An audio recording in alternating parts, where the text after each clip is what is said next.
Personal boundaries is always a hot topic amongst work from home moms, but it doesn't mean it's easy to do. So we talk about it a lot, but putting it into practice is never easy. One of my biggest peeves is posts that suggest an idea without giving practical steps on how to do it. So this post is not going to be this way. It is going to give you all the actionable steps on how to set personal boundaries for your work from home and homeschool life. So we are going to explore the idea, and you will also walk away with a bunch of how-tos to get started on defining your own personal boundaries. There is a precarious balance to working from home and homeschooling. It can be challenging. The lines between work, homeschooling, and regular mom stuff can blur. So this can lead to stress, burnout, and mom overwhelm. Setting personal boundaries is going to help unblur the lines and create a more harmonious balance between all of your roles. Sounds good, right? Hello.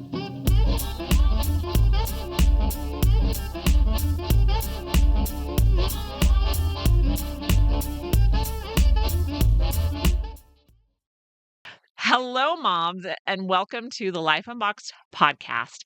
I'm Jody, the mom, wife, homeschool mom of six, and successful mom entrepreneur. And I am bringing you information and inspiration on raising kids, running a business, and keeping your sanity. Be sure to get your Rebel Mom checklist so you can work from home and homeschool confidently. You can find the episode show notes, tools to make your life easier, your free Rebel Mom checklist, and more information at lifeunboxed.blog. Now, let's get into the show. All right, we're going to talk about the need for personal boundaries. There are 24 hours in a day. Okay, I know that's shocking for you. So everyone has the same amount of time, and this is a currency we spend.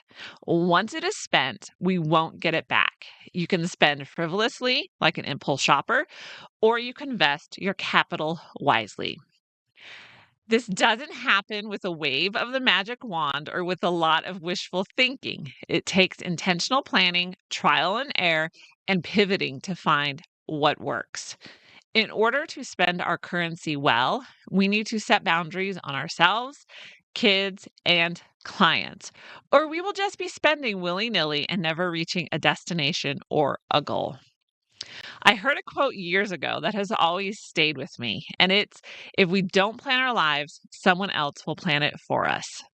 I confess I've been at the mercy of other people planning my life for me, or at least staking claim to way too much of my time.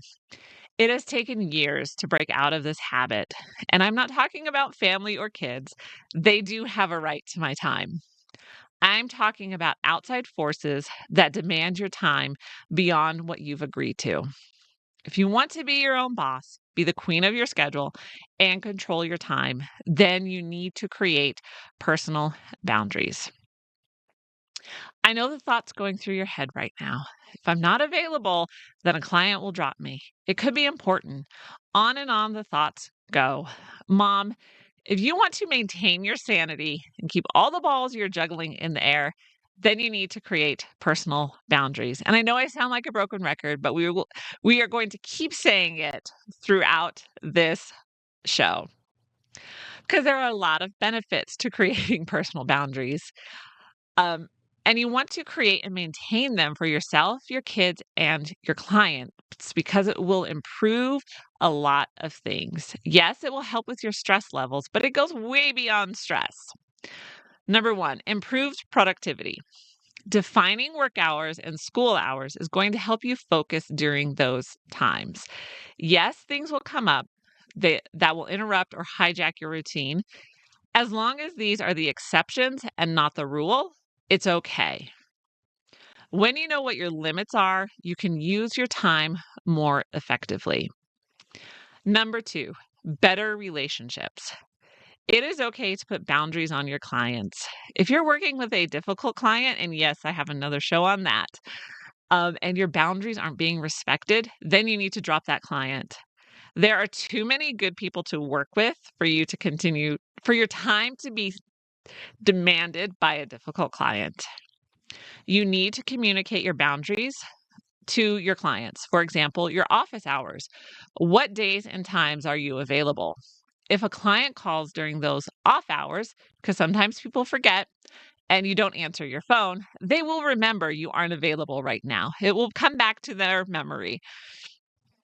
Then you don't feel guilty for not picking up, and your client also knows it was outside of normal hours. It really is a win win for everyone. And you will feel respected, and your client will know clearly why you aren't answering the phone. Number three, overall well being. Setting boundaries is going to help you create a space for breaks. Mom, sometimes we just need to take a break to improve our perspective or to get a different perspective. You can't do that if you're constantly on or available. Your physical and mental health are the greatest assets you have. Creating personal boundaries is going to give you space for rest, relaxation, and creativity to improve your mental self care. Let's talk about the first step to setting personal boundaries. So, you know that you need to set your boundaries to lower your stress, improve your mental self care, and to be more productive. But how do you start to identify them? Number one, assess your current circumstances. Identify your must do's, get to's, and want to do's. So, your must do's are things that need to happen regardless of how you feel about it. You need to do schoolwork with your kids. Client work needs to get done. The expectation to be fed needs to be met. These are all the things you can't avoid. Now, the get tos are things that you need to do, but there's some flexibility with the time frame and deadline. There isn't necessarily an urgency to get these things done. And there are always things that we want to do. They may not be top priority or even add monetary value to your life. It is just something that you would like to do. And these things are important too. Write these down in a notebook or even on a to do list. And hey, I have both. So go check out the show notes below. Because writing things down helps to bring clarity to your situation. Instead of feeling all sorts of feelings, you can assess the reality of your circumstances if you can clearly see it like laid out on a page. Number two, in what areas are you feeling overwhelmed? So, writing things down helps to bring clarity, but it doesn't negate your feelings of overwhelm. It may bring the level of overwhelm down, but we're moms. It's never completely removed. So, in what areas do you feel the most overwhelmed? Identify them so you can then deal with them. And number three, stress triggers. What triggers your stress? The need to set personal boundaries comes from feelings of overwhelm and stress. What stresses you out? Is it constant interruptions, lack of time, overwhelming workloads? Think through these stress triggers and write them down too. All right, so now let's get into the 5 must know strategies to set personal boundaries because I told you you're going to walk away with things that you can actually do. You've identified the areas where you need to set personal boundaries. So let's get into the practical how to of it all. Number one, setting work and school hours. This is probably the easiest one to start. Have work hours for yourself. Start school at the same time every day. This will eliminate the stress of feeling like you need to be on call all the time with clients. And also, you can plan for your kids interrupting during school hours. If you can plan interruptions, it does make it a whole lot easier. Now, the kids are always my priority. That doesn't mean I don't tell them to wait or hold on. Patience is a virtue that we all need to learn. So think of it as a hands on life skill. Since they start school at the same time every day, I know when I will be interrupted for school. Sometimes it doesn't happen all the time. And this helps me to plan my client task accordingly. A work from home job is great. No more commuting and I can work in my PJs. The downside of working from home is I'm always at work. For me, that means I'm constantly on. So through the years, I've learned that I need to set work hours. I can't hang a close sign on a door because I have no door to my office, but once my computer is shut off, I'm closed. It also means I don't answer phone calls after a certain time. Yes, I've had difficult clients that called me at 10 o'clock at night, which led me to include office hours in my virtual assistant contract.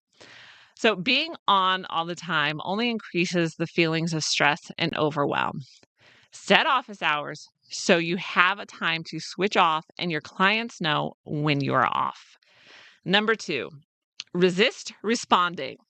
Now, this is a hard one, especially with email and internet in the palm of our hands. So, I do have work emails on my phone because emergencies do happen. Now, if they are happening all the time, that is a problem. But there are rare occasions when you need to access your email. So, here is my super secret tip. I have two email apps on my phone. One is for personal email, and the other one is for work email only. I never look at my work email on my phone unless it is the rare emergency. It is available to me, but that wall of separation removes the temptation to just check it real quick. And it's okay to not answer the phone or to not respond to an email or text.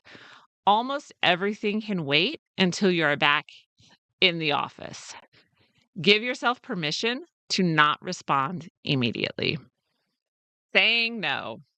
I know we want to do all the field trips and all the things, but we have a limited amount of time in our day, and we just can't say yes to everything.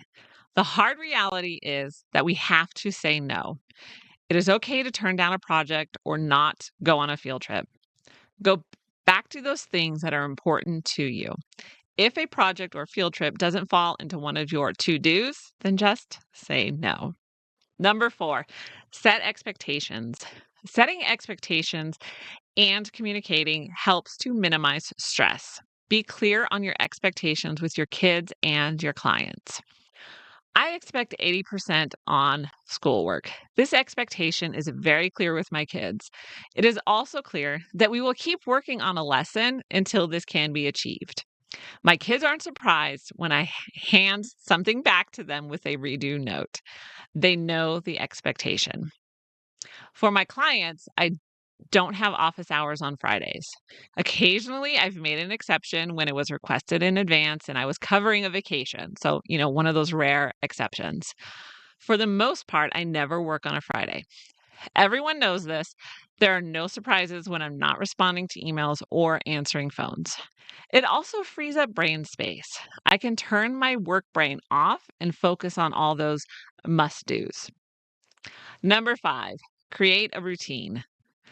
Along with the time constraints to our days, we also have time constraints to our brains.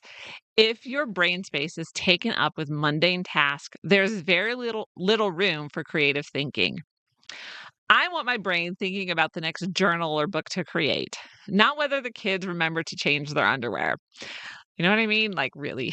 As moms, our brains get cluttered with all these mundane tasks that are important, but still don't inspire creative thinking. So, how do we free up brain space, minimize overwhelm, and get it all done? The answer is create a routine. Creating a routine has seriously been the secret sauce to getting it all done. I am so serious about it that I even put it into a mini course. Mom, you don't have to be stressed out and overwhelmed every day. There is a way to minimize these things and get it all done. And if you want to check out the course, link is in the description below. So you can set personal boundaries and just say no to stress and overwhelm. Mom, setting personal boundaries with your work from home job and homeschooling is going to give you the day you always dreamed of. Ditch the stress and the overwhelm. Create your dream day. And it really starts with a routine.